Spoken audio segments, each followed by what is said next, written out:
Simbahan ng Binangonan, itinatag ng mga Pransiskano bilang bisita ng mga Morong 1621.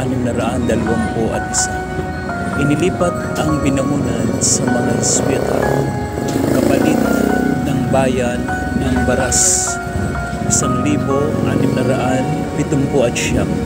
Ibinigay sa mga Agustino 1677.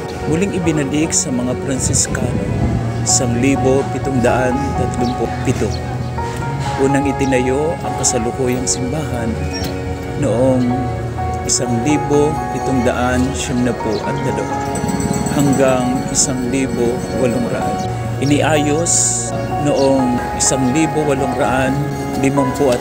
Nasira noong digmaang Pilipino-Amerikano 1879.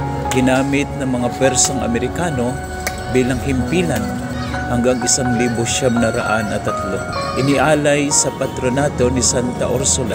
Isang natatanging elemento ng simbahan ay ang kanyang lumang retablo sa gilid ng kapilya.